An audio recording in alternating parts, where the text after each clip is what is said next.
15, 5 ठो परमानेंट, 10 ठो टेम्प्रोरी, 15 हो गए टोटल मिला के। भारत के पास वीटो पावर नहीं है। क्यों नहीं है?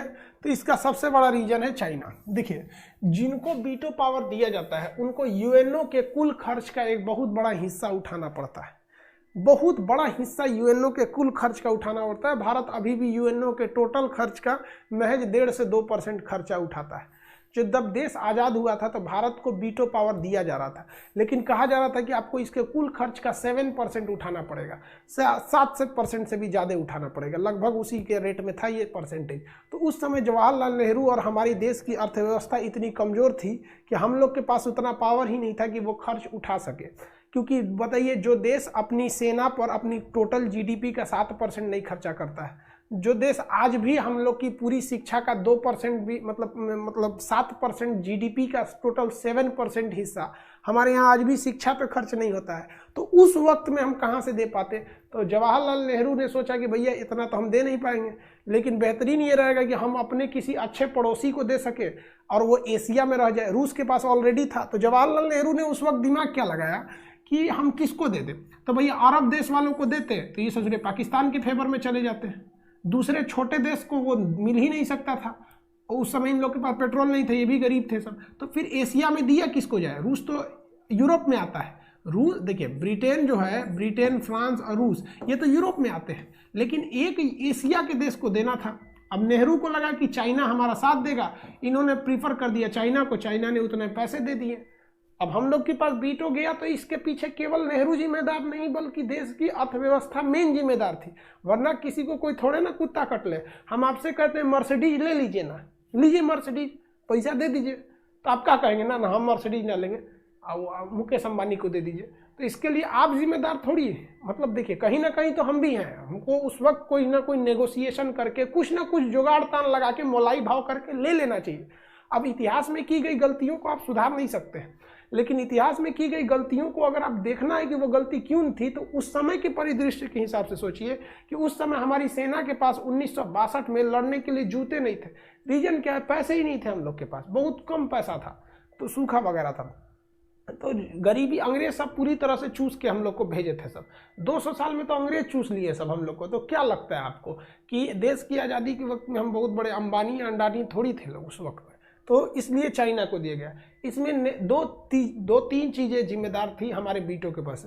सबसे पहला, हमारी देश की अर्थव्यवस्था अच्छी नहीं थी। दूसरा, नेहरू के पास 2 गलती, एक दूरदर्शिता उतनी अच्छी नहीं थी, दूसरा चीन पर बहुत ज़्यादा भरोसा किए थे, और सबसे बड़ा हरामीपन चीन का, कि भाई साहब अब तुम हरामीपन पे उतर जाओगे तो फिर कौन जानता है, अगर तुम पूरी तरह से हरामीपन पे उतर जाओगे तो क्या कहेगा कोई तुमसे। तो नेहरू ने उस समय का जो विकल्प देखा उसके हिसाब से सही समझा। आप कहेंगे कि सर नेहरू ने जापान को क्यों नहीं दिया? भैया उस टाइम जापान ने बहुत खतरनाक कंडीशन पे था, जापान को कोई देने का, जापान को मिल ही नहीं सकता था। तो भारत के सामने बस यही ऑप्शन था कि एशिया में दिया किसको जाए। रूस के पास ऑलरेडी था, तो एशिया में उन्होंने कहा कि भारत तुम ले लो, लेकिन हमारे पास पैसे नहीं थे। सऊदी अरब वगैरह के पास पैसे नहीं थे, सऊदी अरब को मिल जाता तो आज भी पाकिस्तान के फेवर में ज़्यादा रह जाता। तो इन्होंने सोचा कि चीन को दिला देते हैं और चीन से एक समझौता करा देंगे, पंचशील समझौता, कि हम लोग एक दूसरे के मैटर में हस्तक्षेप नहीं करेंगे और अंतर्राष्ट्रीय मैटर पे तुम हमारा सपोर्ट करना, क्योंकि हमने तुमको चीन का वीटो दिलवाया है, और हम एक दूसरे पे युद्ध नहीं करेंगे। तो नेहरू की तो नीति सोच से तो सही थी, लेकिन सचरा दूरदर्शिता कम था, जरूरत से ज़्यादा भरोसा कर लेना, ये भी कर लेना, दिक्कत हो गया इस वजह से। तो ये गलती रह गई हम लोगों से। समझ में आ गया कि नहीं आ गया? जापान को दे देते, जापान पे परमाणु बम मारा गया था, वही ससुरा द्वितीय विश्व युद्ध मार रहा था। द्वितीय विश्व युद्ध में वीटो केवल जीतने वालों को मिला था, तो बहुत खरमंडल मचाया था। अमेरिका उसको देने ही नहीं देता, क्योंकि वीटो देने के लिए भी जो ऑलरेडी वीटो वाले उनको सहमत होना चाहिए था। तो उस समय नेहरू के पास 2 ही ऑप्शन थे, या तो अपना वीटो दूसरे को हैंड ओवर करे, नहीं तो उतना खर्च उठाए। हम लोग आज भी उतना खर्च नहीं उठा पाते हैं। और इनफैक्ट अगर आज भी भारत को कह दिया जाए कि आप यूएनओ के टोटल खर्च का 7% उठा लीजिए, या फिर अपना जो खर्च उठाते हैं उसका डबल ट्रिपल उठा लीजिए, तो आज भी हमें सोचना पड़ेगा, नहीं उठा पाएंगे लोग आज भी। लेकिन हाँ, आज ये है कि आज हम अरेंजमेंट कर सकते हैं, कुछ टैक्स वगैरह बढ़ा के कुछ करके हम अरेंजमेंट कर सकते हैं, लेकिन उस वक्त नहीं कर सकते थे। उस वक्त बहुत ज़्यादा दिक्कत था। सोचिए ना, पॉलिटी के क्लास में कहा है कि शिक्षा का अधिकार था, मुफ्त में मिलना चाहिए था, लेकिन उस समय नीति निर्देशक तत्व में डाल दिया गया क्योंकि पैसे ही नहीं थे। कहाँ पैसे हुआ करते थे उस टाइम?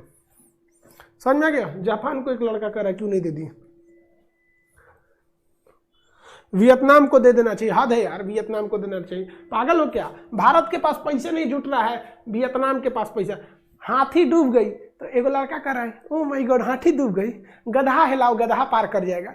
अरे बकलवा, देख रहा है कि जब भारत जैसा विशाल देश के पास पैसे नहीं जुट पाया तो कह रहा है वियतनाम। आप पागल हैं, आप 2021 में सोच रहे हैं और हम आपको बता रहे हैं 1950 की बात। हद है यार, आप 2021 में खड़ा होकर 1950 की बात सोचिएगा। नहीं ना, आप उस वक्त के हिसाब से सोचिए। वियतनाम पे तो अमेरिका बम मारा था, 27 करोड़ बम गिरा दिया था, याद है कि नहीं? वियतनाम तो अपने परेशान था, वियतनाम को तो खुद बांट दिया था। 17 डिग्री उत्तरी वियतनाम, दक्षिणी वियतनाम तो अपने मर रहा था, उसको वीटो देंगे आप? नहीं दे सकते। वियतनाम अभी कोई कहेगा कि मालदीव को क्यों नहीं दे दी, श्रीलंका को क्यों नहीं दिया? अरे भाई साहब, भारत जैसा देश जब टेंशन में आ गया तो एशिया, देखिए रूस हटा दीजिए, रूस एशिया में नहीं आता है। एशिया में डिसीजन जब भी लिया जाएगा तो वो रूस, भारत लेगा या फिर चाइना लेगा। एशिया में इन्हीं का राज हो सकता है। तो या तो वीटो हमें मिलता या तो वीटो चाइना को मिलता। चाइना पावरफुल था, ले गया। हम लोग की बस अर्थव्यवस्था नहीं गड़बड़ हुई रहती ना, आज हमारे पास भी वीटो रहता। लेकिन आप टेंशन नहीं लीजिए, आप टेंशन नहीं लीजिए, हम वादा करते हैं आपको कि आने वाले 10 से 12 साल में हमें वीटो मिलेगा, हम लोग को वीटो मिलेगा। रीजन क्या है कि वीटो कैसे नहीं मिलेगा, रुकने दीजिए ना, हमको थोड़ा सा और आगे जाने दीजिए, और आगे जाने दीजिए। धीरे धीरे अभी पूरा इंडिया जाना है ना, जब पूरी दुनिया जान जाएगी ना हमको, धीरे धीरे हम यूएनओ में आग लगा देंगे। ऐसा स्थिति खड़ा कर देंगे ना कि तुमको या तो वीटो देना पड़ेगा नहीं तो यूएनओ बंद करना पड़ेगा। कुछ कुछ चीजें हैं जो हम आपको ऑनलाइन नहीं बता सकते। दुनिया की हर चीज है जिसकी कमजोरी होती है। गीता में एक श्री कृष्ण ने कहा है कि जिस समय कोई समस्या जन्म लेती है ना, उसी समय उस समस्या का समाधान जन्म ले लेता है, बस खोजने वाला चाहिए।